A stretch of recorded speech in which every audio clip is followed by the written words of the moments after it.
Hey guys, Super Retrocade here. I wanted to make a video about this leg tester called the Leo Bodnar leg tester.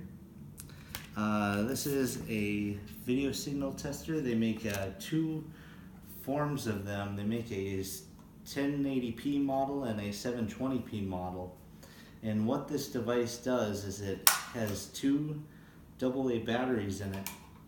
And what it does is if you hook it up to a flat screen TV, you can press this button on the front of it, and it has a photodiode on the back side, and it will measure the amount of latency produced by your TV in processing the signal out of this device, because it knows when the signal is being sent and it knows when it's being displayed on the TV.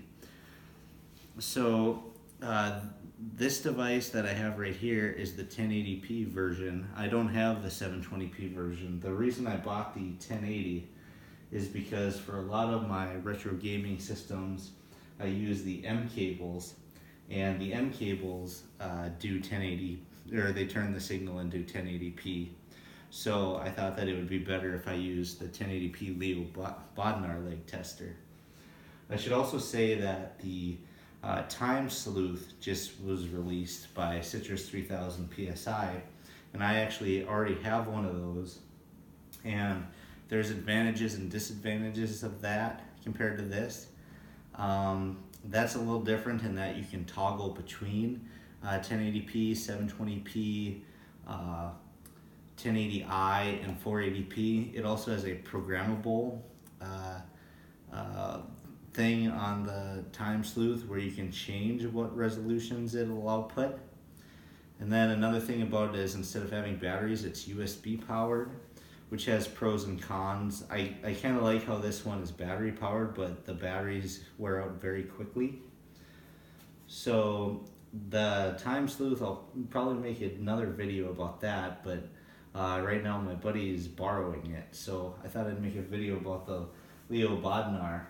So what I thought might be interesting is this is a 4K 2016 Samsung UN65 KS8000, and I thought it'd be interesting to show you guys this in action and what it does. Regular, how much latency does it normally have versus game mode.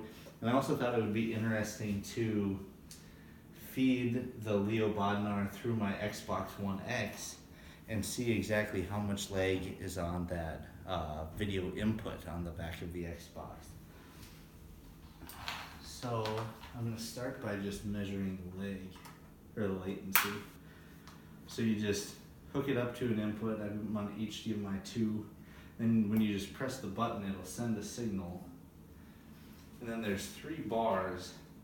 So this is kind of like your fastest one, this is your middle of the road one, this is your bottom one. If I hold it over here, you'll see this shoot up to basically infinite. So typically what you want to measure is the middle one. So you'll see right now in the middle, I'm getting about 24 milliseconds of lag on this TV. So to put that in perspective, one frame is about 16 milliseconds. So if you have a console that has no latency between it and the TV and the controller, see, now it's actually even getting better. So I've got about, maybe a frame and a quarter of latency. But if you have a controller and a console that's HDMI out and you're sending it 720p to this input, the only lag that you would have is this 20 milliseconds, which is just over a frame, which is probably going to be undetectable by most people. So now I'll kind of show you. So we'll say that we're 20 milliseconds on this input, feeding it 1080p 60. I'm going to go in here and show you the emphasis, or show you the difference when you switch it off of game mode. So right now I'm on game mode, and I'm going to turn that off. Now I'm going to kind of start it over here.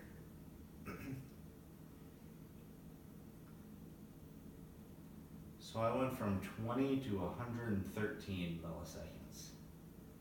So that shows you how much processing is done. And this is also a 4K TV, so it's also taking that 1080p and upscaling it. But all the processing and stuff that this is doing adds about 90 milliseconds a leg. Okay, so we're gonna say that we were 20 and 110. So now I'm gonna switch over to the Xbox One X and show you what that's like. So the Xbox One X, this input is also on game mode. So when we were on game mode going straight into the TV, we were 20 milliseconds. Let's see. I don't know why these aren't flashing now.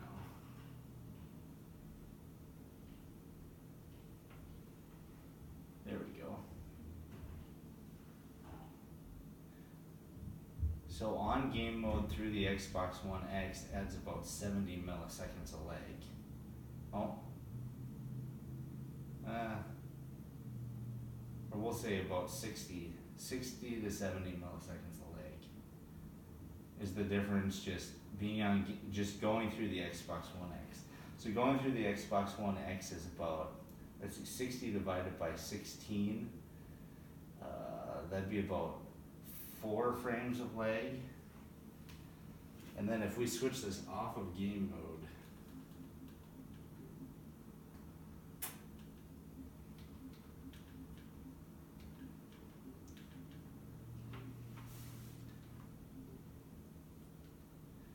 we're now up to, let's turn this off for a second.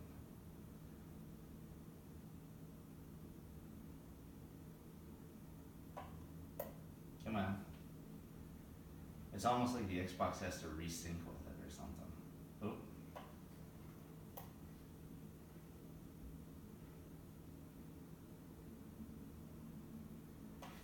Okay, I'm just gonna let go. I'm gonna disconnect.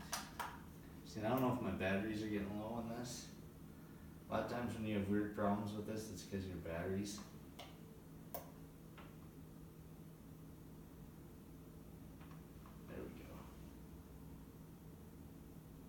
So off of game mode through the Xbox One X is 132 milliseconds of lag, which is about 9 frames. And the other thing you got to remember about this is I'm feeding the Xbox a 1080p 60 signal, but it's actually going through the Xbox doing, a 4K signal, and HDR is probably on, and who knows what other processing it's doing. So this is just kind of a cool tool to measure how much latency is in your systems. These sell for about $100. The Time Sleuth is also about $100, and the Time Sleuth is a more versatile device in that it can do different resolutions, but I think this guy's pretty cool too. So I hope you enjoyed this video. Thanks for watching.